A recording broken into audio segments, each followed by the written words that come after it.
this afternoon. Well, welcome to Kansas City. Thank Is this your first time in Kansas City, or have you been here? Yeah, it is. It's my first time in Kansas City. And I was really amazed that when I got here, I hadn't stopped counting. I'm so confused. And just to make me doubly confused, there are two Kansas cities. And they're right next to each other. Weird. Yeah, there's London, yeah, but one's in Ontario and the other one's in England. There's a logic in that. Not right across the road or across the river. Two Parises, too, Texas. There are two Parises as well. Yep. That's a great film, Paris, Texas. I love that. I thought it was a great film. Anyway, here I am and there you are. Oh, do come in, you're late.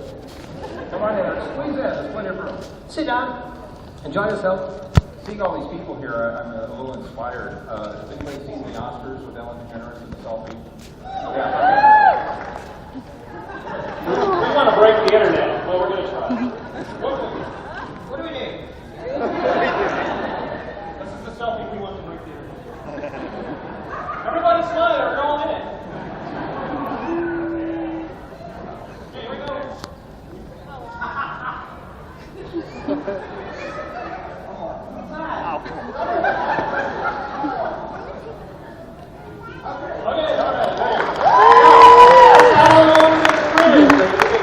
We're going to use Ellen's Twitter tweet for the picture, so let's do it. I don't understand any of it. Beyond my ken. Anyway, cheers. Should we open up to the audience for some questions? Do you guys have questions? Do you want to ask questions? Oh, really? Are they going to Well, ask questions? well, if you want to rest, we'll jump in here. No. If you want, you've opened up the audience for questions. I'll just go down and answer them. Who's got a question for Sylvester? He's going to come down and join you.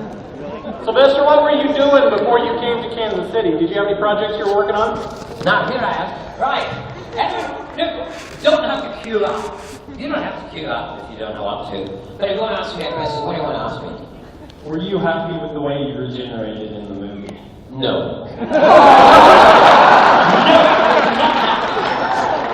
I should have been in it longer. Anyway, they call it the Paul McGann movie. It's not the Paul McGann movie, it's the Sylvester McCoy and Paul McGann movie.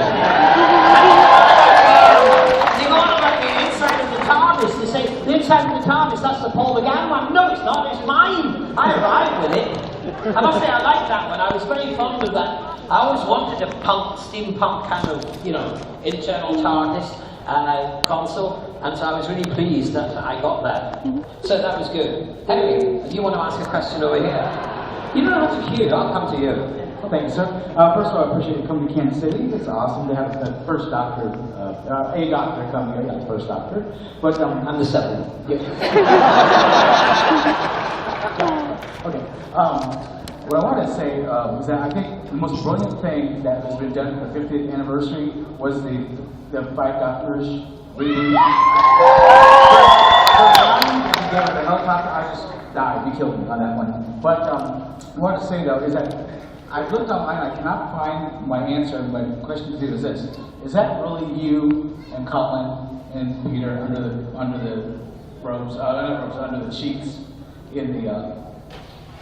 Where's the camera? We got close up? The answer is...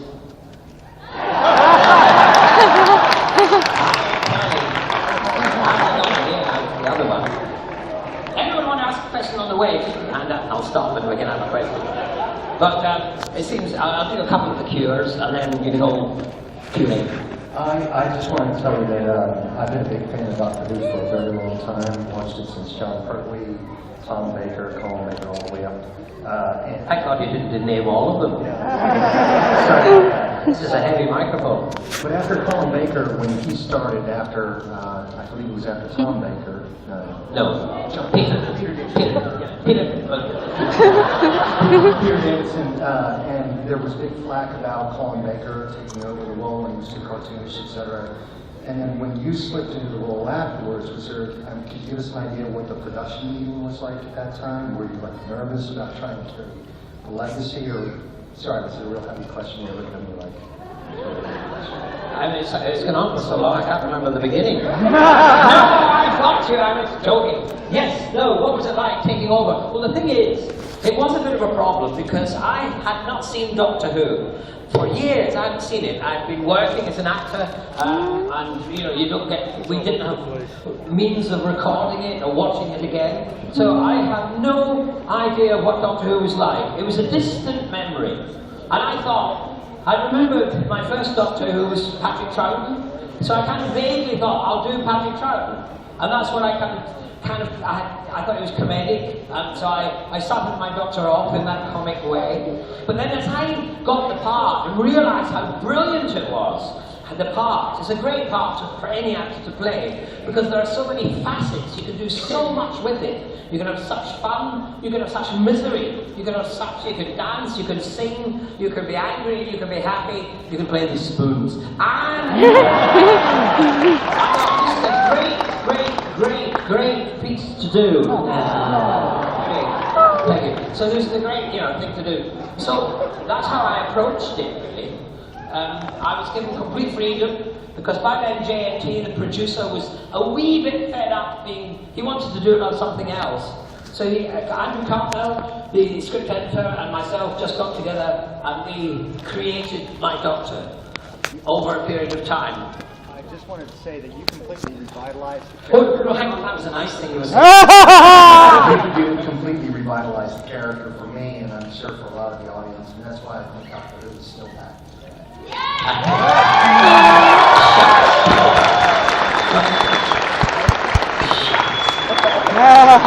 Now I'm going to go here and ask somebody again.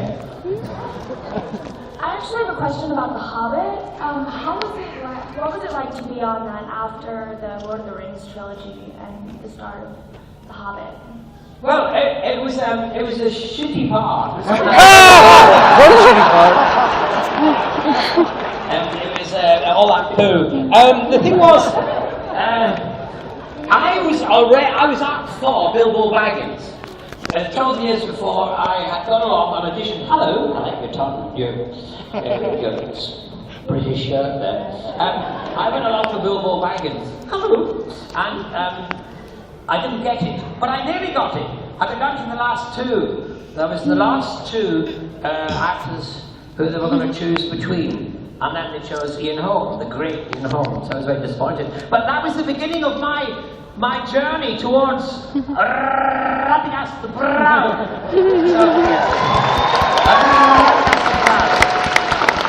I'm making you work for your money, aren't I? Anyway, so that was my journey, really. And then doing King Lear with Ian McKellen, touring the world. And we ended up going to New Zealand. I'll just come up to make sure you're not asleep. And New Zealand, and then I met Peter and Fran and Philippa, and the rest is history. I got this part with poo down my face. You know all about poo down your face, you just got a baby there. Anyone else up here want to ask a question? Let's go on over there. Sir, I hope I'm not being too presumptuous, but could I have a hug? Okay, hug away.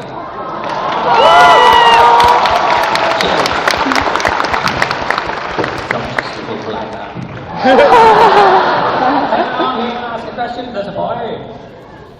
Do you still watch Doctor Who today? Yes, when I can. I mean, I'm traveling and working and all over the world, but when last 3 years, whenever Doctor Who was on in Britain, I was in New Zealand, and whenever it was on in New Zealand, I was in Britain. But anyway, I did get to meet Matt Smith recently when I made the Five Doctors reboot, and we went down to Cardiff, and there was Matt, who I thought, a rather wonderful doctor, and he came bounding up. He's like an Afghan hound. He's so lovable, and he comes up and he hugs you, and he licks your face, and I mean, it's just a joy. He's great. I remember when the casting of him, I believed that the doctor should be older, maturer, a bit like me, really. And I didn't really think a young doctor would be a really good idea. Principally because there are enough superheroes in the world, enough superheroes who wear their underpants outside their trousers, that, I thought I'd use their muscles to solve problems. So I thought we want someone with a brain. And we Anglo-Saxons don't respect our old people as much, say, as other people do. And I thought it was great to have a hero who was old, grey hair, and children could look up to and think, wow. But then when they cast a 12-year-old, I was like, no, you can't do that, it's wrong. It's absolutely wrong. And then I was wrong, because this 12-year-old came along with this amazing face that is, well, it's the best Time Lord face I've ever seen. It's ancient and young, and it's everything, isn't it? I mean, it just changes, it fits every scenario that he can do. Who are you texting? I'm just honored to meet you, and I wanted to thank you for your years, and also 70 years? the time that you spent acting, and not just in The Doctor, not just in The Hobbit, but in all the things that I've been able to enjoy. Great, thank you very much. Thank you. Thank you. Thank you. Hi, I was just going to ask if you thought the more recent Doctors had kept the spirit of the Doctor as well as like the earlier regenerations. Well, I think they have. The only reason why I can say that is that you can sit down now. Why don't you sit down? Good, thank you. Yeah, you see, recently I was working with the producer of Doctor Who, on the 50th anniversary thing. I mean, I wasn't in it, but as you may have noticed, except for perhaps one little bit at the end. Anyway, Stephen Moffat said to me something I didn't quite realise. He said that my doctor had changed Doctor Who into another place because of the kind of the more deep depth, as it were, brought to it. I mean, what he said was that before that it was cartoonish in a way. That wasn't a negative thing. It was just that that's its world. It's like. But where I came along and brought a darkness to it, a sadness, tiredness, agedness, all those kind of things. And he said that that's affected Doctor Who ever since, and that has inspired him and his doctors. The ones he's written for. And a lot of the stuff that they're doing, he said, is inspired because of my doctor. Does that answer your question? Okay. Pardon? Do you feel cheated by the BBC? Because, I mean, Tom Baker and Pertwee were on for 5, 6, 7 seasons. You were on for 2? 3. Yeah, well, yeah. No, I don't feel cheated. It was a great time, great job, and I did other stuff. I've had a great time doing other stuff. And after Doctor Who, they paid me more because I was doing Doctor Who. Do you feel like you had a lot of choice during Doctor Who? Right, what? Did you have a lot of choice in your character? Yeah, the choice character. Yes, I did. I had a lot of choice. Because just left it to me. Originally, I started off kind of more comedic and Charlie Chaplin and that kind of world, Buster Keaton. And then, as I said earlier, I realised it was such a wonderful role and you could do so much with it. So I opened darker doors and tried to go in there. I wanted to bring back the mystery of the Doctor. Who is the Doctor? Can we trust the Doctor? Is he safe? Rather than just being a hero, superhero. So, anyway. Sylvester. Hello! God, what do you want? What's up, guys? Do you have any particular favorite stories that you did in you serving as the Doctor? No. The Doctor has opened the door. What do you have to do to see you on a new Doctor Who? I don't know. You've got to bribe Stephen Moffat. Get together now and put some dollars in and send it to Moffat. Bring back McCoy. I don't know really. Favourite Doctor, favourite stories. It's very difficult really when you're making them. You see them so differently. You can never see a Doctor Who story as playing the Doctor like anyone else. In a way it's a curse because you can't enjoy it the way you all enjoy it. You see it, brand new, magical. We know everything that's going on. We know all the bad bits. We know how hard things were, and you can never see. But those that have got great memory for me might be, Survival. Now, we made Survival in the summer, and we filmed it in the deserts of Dorset. It's a big sand pit in Dorset, and it was miles by miles of sand. It was over 100 degrees. It was like making a spaghetti western, something I'd always wanted to do. I even rode a horse in that one. And we had cat people, and the cat people were all covered in fun fur, and the makeup, and, you know, there was no place for them to get out of the shade. So, they suffered terribly from the heat, and one of them just freaked out. She couldn't take it anymore. So she stripped off her fun fur and was last seen running over a sand dune. The only thing was, she forgot she was wearing a thong. That's the one I remember.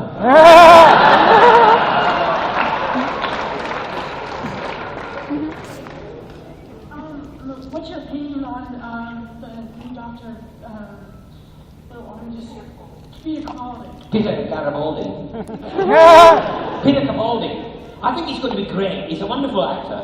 Much, really proven actor. And they've gone back to the bit of getting an older actor to play the Doctor. So it'll be interesting to see how a whole new generation of young Doctor Who fans will take to an older Doctor. And bizarrely, he is the oldest actor to start playing Doctor Who. Because William Hartnell was younger than him when he first did it. So that's quite interesting, really. I mean, Peter is an amazing actor, and I think he might bring a lot of the fear back, the danger. I hope he does, the danger of the Doctor. Well, first I want to say, I don't know if you remember 2 months ago in Chinatown. Oh, was that you? You mocked me. Give me my wallet back. I almost stole your cane, actually. I almost stole your cane. All right. In Chinatown? Yeah, I just wanted to say thanks. And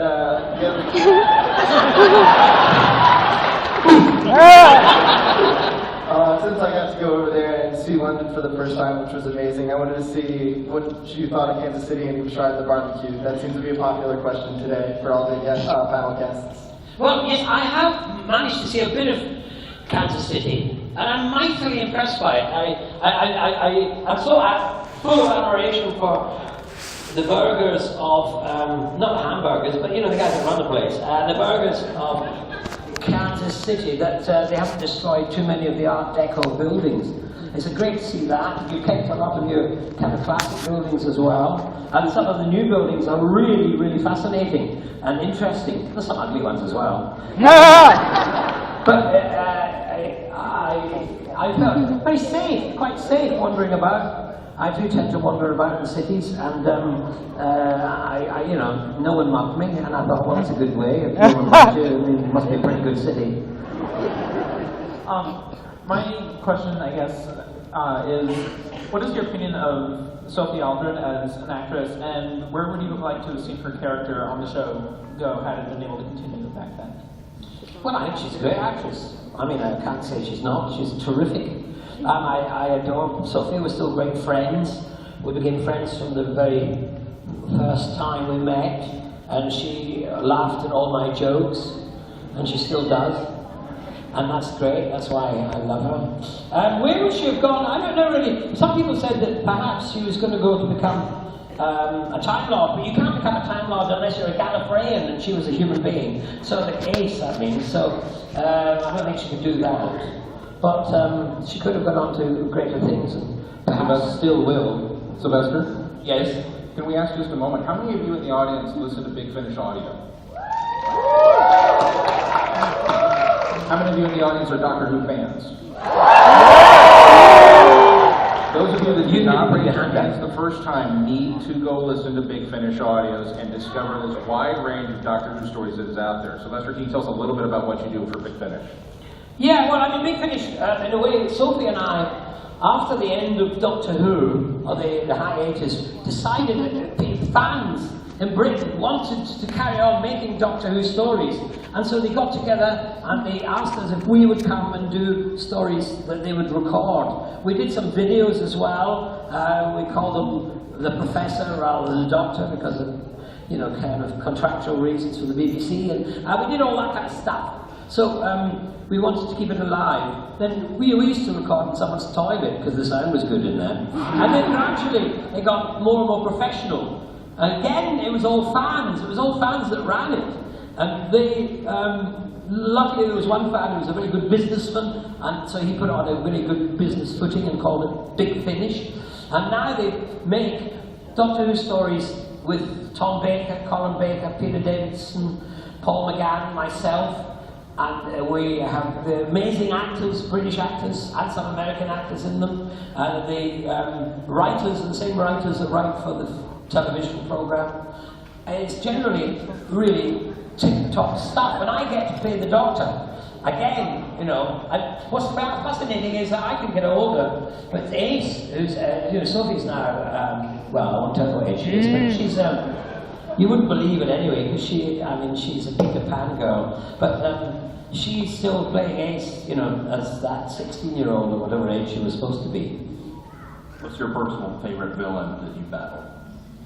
Well, I suppose my personal favourite villain was the Daleks, really. Only because I didn't think that I could, you know, be a real Doctor until I'd beaten the Daleks. And so I did. It was quite interesting because they gave me a bazooka. And they said, look, you have this bazooka and you blow them up. And I said, no, my Doctor doesn't do that. Because I believed that my Doctor, or I believed that the Doctor, really. I was a bit amazed to find afterwards that some Doctors had been violent. But I believed that my Doctor, coming from Gallifrey, was more intelligent and, you know, would use his brain rather than brawn to solve problems and to bamboozle the opposition and the enemy. I believed in that. I wanted to try and further that philosophy. And so when they said, you have a bazooka, and I said, I can't. And then I said, but Ace can. So Sophie got a bazooka and she got the privilege of blowing up Daleks, and my job was to actually top them to death. I think that was the revenge of one of the writers, because they went back to the writer and said at the, you know, at the end when I destroyed the Daleks, and they said, listen, he doesn't want to kill them, he doesn't want to blow them up. And he said, well, the writer said, I'll take my revenge, and he wrote me this long, complicated speech that I had to learn to actually top the bloody Daleks to death. I must say I didn't like that at all. You actually just hit on exactly my question. The Doctor is more likely to defuse a situation with a jelly baby than he is with a bazooka. Do you see a danger in them kind of getting away from that and becoming a more violent Doctor as it's going forward? Well, I hope, yeah, if that's the way it's going, I think it's a shame, really. I haven't seen a lot of them because, as I said, I've been travelling and working in various parts of the world when it's not on. And, you know, it would be a shame. I think, you know, to use the brain to get out of a problem is much better. I didn't have a screwdriver when I was a Doctor. The reason for that was the producer thought it made it too easy for the writers to, you know, get me out of trouble, get the Doctor out of trouble. And it would be much more interesting for the writers to have to solve it that way. And so, you know, I never had a sonic screwdriver. I know they're immensely popular, but, you know, I was quite pleased with that. And anyway, so that's, you're pointing at this person here. I'm sorry, I've had my hand up since you started asking for questions, so I think I'm starting to impress them mildly. Did you have a lot of fun goofing off on set with, like, the spoons and the magic tricks and stuff? I never goof. How dare you say I goof? I'm very professional. Well, actually, what happened with the spoons was, Jonathan Turner, he used to love having a party, and we were on filming, and then we'd have a party at the end of the filming, where we were. And everybody would do the party piece. Bonnie Langford, who was a great song and dance diva, she's a brilliant, you know, kind of musical star. She would sing, and I, you know, I just played the spoons. And John Nathan Turner said, "Wow, we've got to have those in Doctor Who." And I thought he was kidding. I couldn't believe he'd want to have the spoons in Doctor Who. But lo and behold, there was a scene, and I find the spoons, and I get to play them all over Kate O'Mara's front. And my goodness, did those spoons balance, I can tell you. It was great fun. Yeah, I mean, the other one, when all the magic stuff. Well, I've done circus, I've done street theatre, busking, I've blown fire, I've exploded bombs in my chest, I've done all the, you know, the normal common garden thing. And so they thought, wow, yeah, we'll use those skills, but I had to learn some magic from a magician to do some of them. And then they said, there's a juggling scene And I said, I don't juggle. And they said, well, you do now. It's in the script. So I had to go away and learn how to juggle. And my neighbours, I don't know what they thought, because trying to juggle with balls are not so difficult, but juggling with clubs are hell. And they run away from you. And I was in the back garden. And the language was terrible. You know, those juggling sticks swore me. Well, they did swear. Sylvester, will you play the spoons for us? Yes.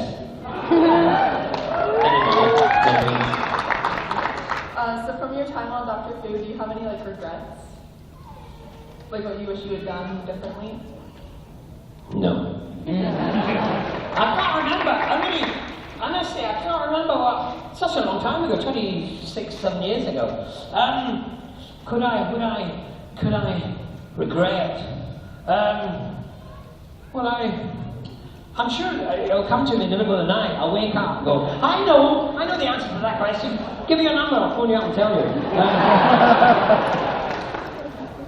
I regret I didn't do the full season, because I wanted, originally, I'd heard Patrick Troughton had told Peter Davidson that only do 3, and Peter told me that, and I thought, I'll only do 3 years. So, in the second year, the producer came to me and said, listen, we want you to do a full season. And I went, and he said, if you don't agree to do a full season, we won't do a 3rd season. And I thought, oh, okay. So I agreed to do the full season. And then, I was getting quite excited about that. It's twist my arm. I thought, this is great, I want to do more. And then it all fell away, and it never happened. So I was a bit miffed at that, because I wanted to go much darker. I really was excited about, making it much, much more mysterious. And perhaps the new Dr. Peter, who has got a great, great kind of propensity for darkness in his acting, will be really good at that. It's interesting, he's a Scotsman. Dick. And you go, woo, you go, Anyway, he was a Scotsman, and David Tennant, he's a Scotsman. This might surprise you, I'm a Scotsman. And I keep wondering, why so many Scots playing Doctor Who? And I don't know if you know this, but in Glasgow, there is a permanent TARDIS in Glasgow. It's there, one of the original police boxes. And on a Friday night, the Scots, and especially the Glaswegians, like a baby or two. Do you know what I mean? They're kind of, come on, and so they come out the pub late and, a bit wobbly, and they come up to the TARDIS, and then bang on the door and say, come on, you want to let me in? I want to be the next Doctor Who, So I think every now and again the door opens and they grab one of us. Now, they want to play spoons. The only problem is I need 2 hands to play the spoons. So I need a volunteer to hold the microphone. Do you want to hold the microphone? But you've got to hold them near the spoons. They're all right. So I'll just test you. Where are the spoons? You're slow. Now you can see. You've got to. That's it. Right, now, I just got to. I'm just tuning them up. So here we go. Where's that camera? I can't see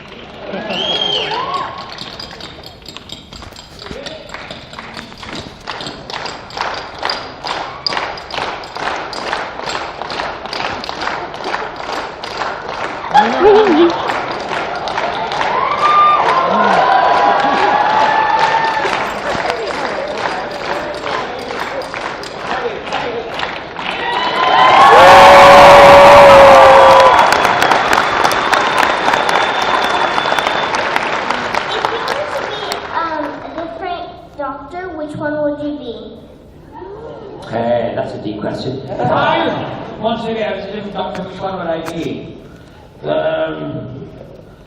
Patrick Troughton. The thing is that they always say, generally, your first Doctor is your favourite Doctor. You hold him with you. It's like your first love, really. There's always a special place in your heart for them. And I think Patrick Troughton was the very first Doctor I ever saw. So I'd quite like to be him. But you don't know who he is, do you? You haven't seen him? Because he's ancient. Number 2, yeah. I'd like to be number 2, I think, if I was. Although, I mean, you know, it's difficult because the others are such good fun and, you know, great people, great actors. Along the line with the idea that you were actually asked to do the fourth season. In February of 1987, I was at a convention in Florida. It's the last time I saw John Nathan Turner. He actually used the excuse for firing Colin Baker. It was a new policy that no actor would play the part for more than 3 seasons. So you partially answered the question. Obviously, he was a liar, you know. But was survival written to possibly be an exit for Sophia's Ace? Because it takes place in Perryvale, kind of you had taken her home. Was the idea to keep her, and then maybe they changed it and decided to keep her for the cast for a quarantine? No, it was nothing like that really. And the thing is that Colin Baker only did 2 years. So, I mean... He used the excuse that counted Twin Dilemma as 1 season, even though it was at the end. Yeah, but that's not the reason why they got rid of him. I mean, it's just because the powers that be... I mean, I think Jonathan Turner was being political about that. He didn't want to... But in fact, it was the powers that be up above were trying to get rid of Doctor Who at the time.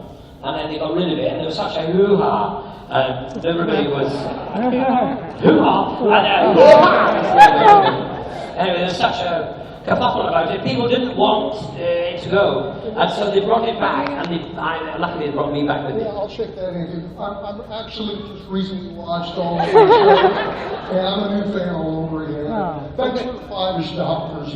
That was the best ever. Oh, thank you very much, thank you. I'm in the Hobbit, you know. Since you haven't been asked for a while, can I have a hug?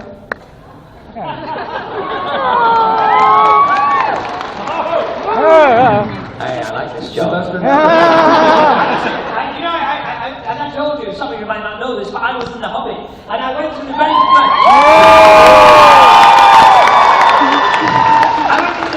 first Hobbit convention in Germany, and all these, the majority of attendees were young Fräuleins, and they were all women really, and well, Fräuleins are women, aren't they? Anyway, 85% were women. A lot of them had come dressed as their favourite characters from The Hobbit.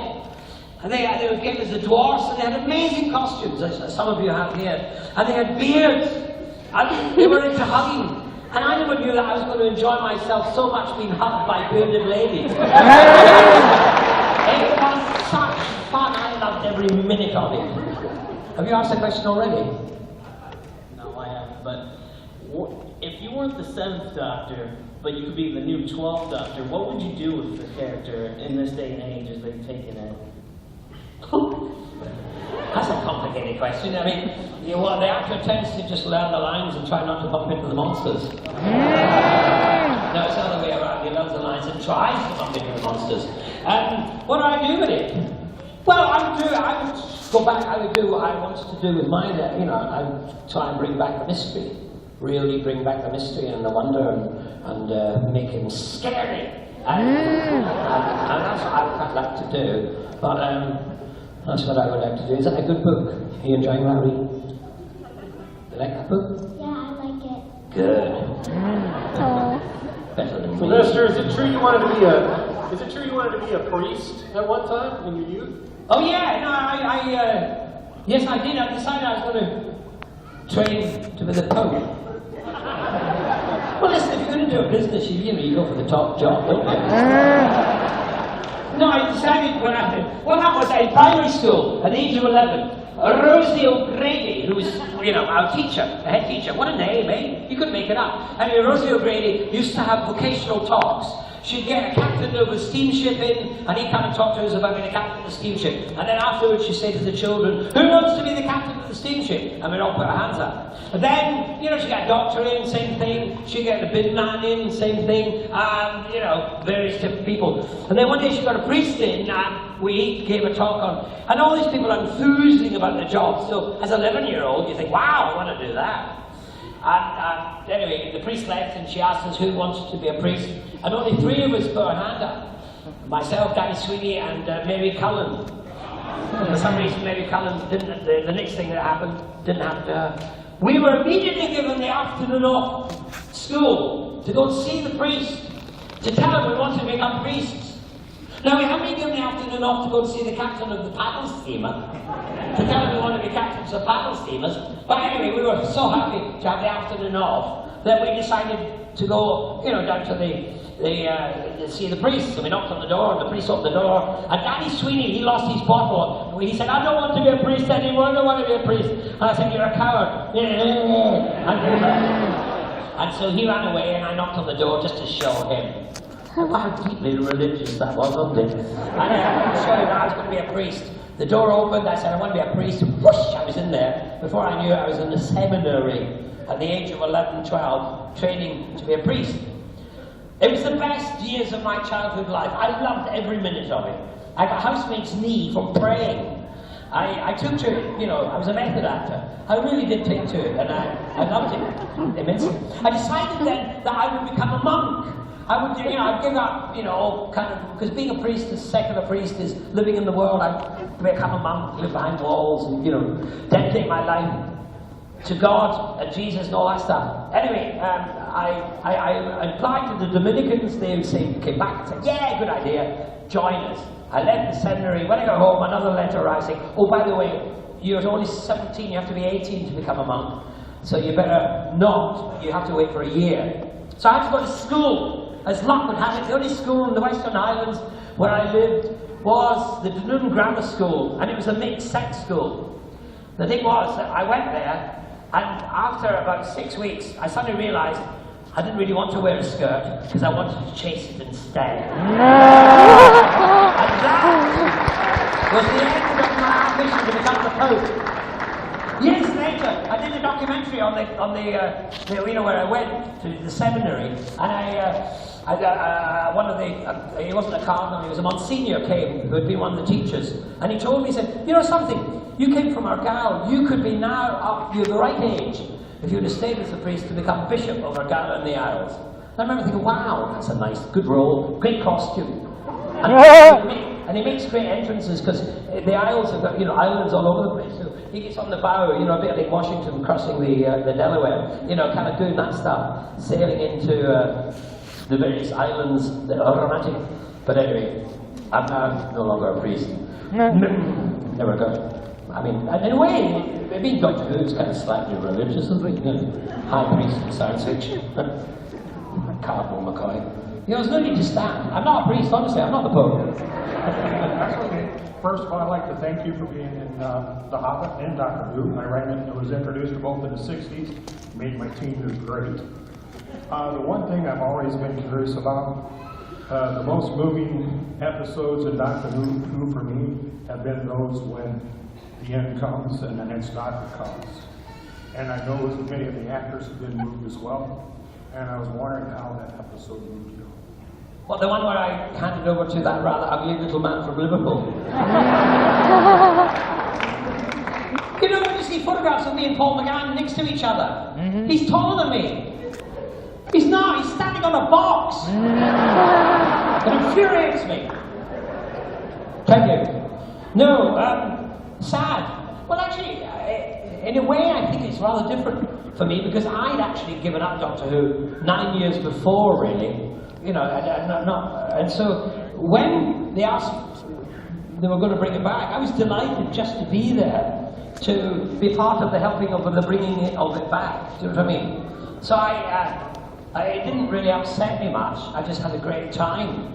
I mean, I love the fact that having worked for the BBC, where they used to change in the toilet, suddenly I had a big Pantechnicon. And Eric Roberts arrived 2 weeks after I'd been filming, and he arrived and looked at his big Pantechnicon dressing rooms and stuff, and decided he didn't like the carpet. And I thought, I wish I'd done that. I would have got rid of my carpet. And things like that. But I was given a lot of luxury, so I enjoyed all of that.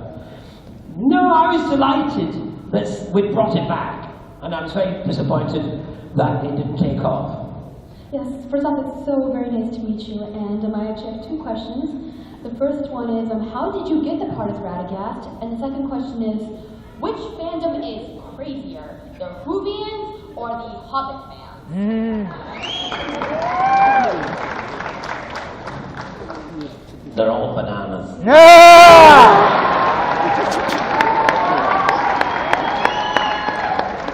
Well, earlier I I did say that what happened was that I was seen 12 years ago for Bilbo Baggins. They saw me, they see, about a dozen actors, maybe more, and then they whittled them down to the end, and they whittled them down to 2, and I was still one of those 2. And then obviously I didn't get Bilbo Baggins, although they used my hair. Yes, because Ian Holm has not got hair like that in Bilbo Baggins. Whereas when I auditioned for it, my hair was like that. It was curly, it was wild, it was dark. And I was watching the film and thought, my God, they've used my hair. So I didn't get into it, you know what I mean? I got into it a bit. But that was the beginning of my stagger towards Radagast the Brown. And the next thing again was doing the Royal Shakespeare Company's tour of King Lear. Ian McKellen played King Lear, and I was playing his fool, and it's a very much of a double act. And we took it to New Zealand, and the powers that be in New Zealand saw it, and they realised that, we were quite good together. And that was, in fact, what was very interesting was, I remember Ian once said to me, he said, he didn't know about my audition for Bilbo Baggins. He said, you would have made a really great Bilbo Baggins. Which was nice of him to say that. But I didn't really realise I was going to end up being Radagast the Brown. Sylvester, I think we got time for just a couple more questions. Really?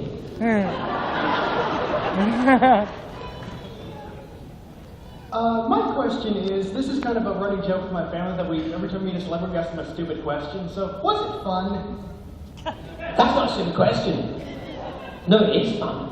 It's all fun. It was great fun. I've had fun. I really have had great fun. And, sorry. Don't do that again. Was the doctor's umbrella your idea, and did you get to keep it?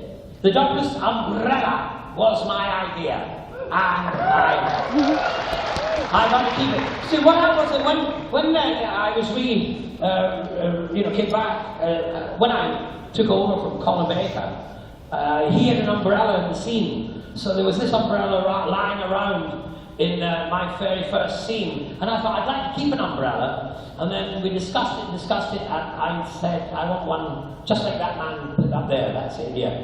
And I wanted a kind of a Gampy umbrella with a question mark. I wanted to get rid of the question mark pullover because I thought it was too overstated. But I know people love it, and so, I'm glad I didn't really. But that was how I did it. The thing about my regeneration was that Colin Baker didn't turn up for the regeneration scene, as many of you might know. And so what they did was, I'm the only actor who's played 2 doctors. Doctor number 6, which I thought I was very impressive in. And Doctor number 7.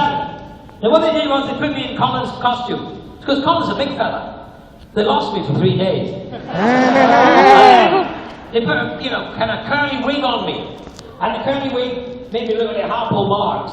So that's why you don't see my face. I'm just, face down. But that was it. I mean, Colin now is around the world saying, oh, he's still the doctor because he never regenerated. No, he's just too lazy to come and do some work. Anyway, here I am. That's the questions. 2 more? 3? I'll tell you, I was going to ask you one. Do you have any projects now that you're working on, or any future projects you want to talk about? Well, yes, I've just done a film called, I can't remember it, name, 17 something or others, with somebody or other. Oh yes, last week or the week before, I was playing in a comedy series which hadn't come out on British television yet. It's called Crims. It's about criminals. It's set in a prison. And it's, I don't know if any of you heard of Porridge. That was one of our favourite comedy prison. Imagine having comedy prison programs. Only in Britain could you do that. Anyway.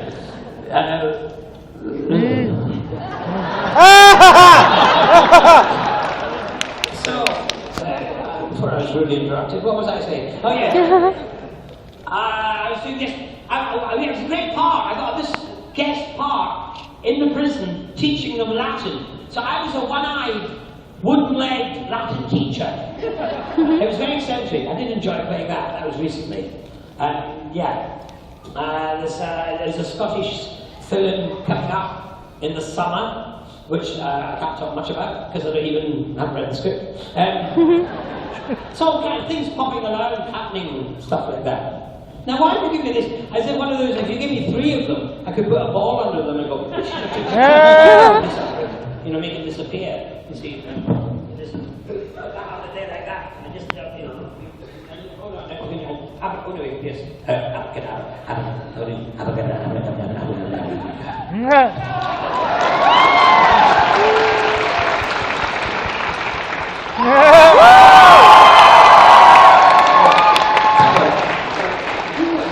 You were the first doctor to wear a fez.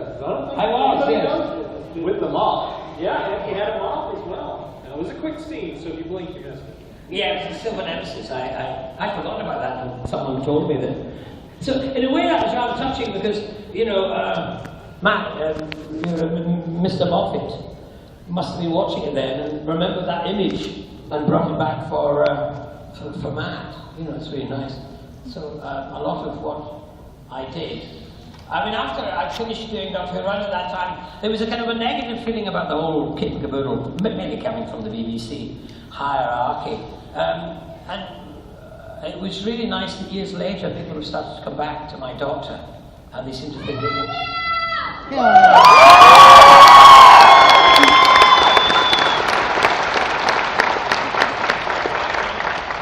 My agent. And, you know, they're kind of appreciating what I did.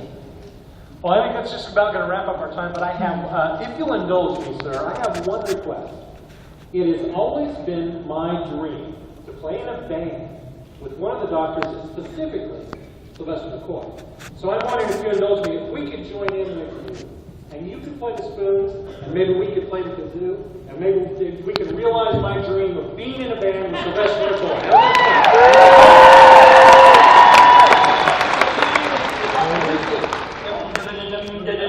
You can do that on this one. Great, yeah, let's do it. Yeah, okay, come on over. I want 2, 5, 6.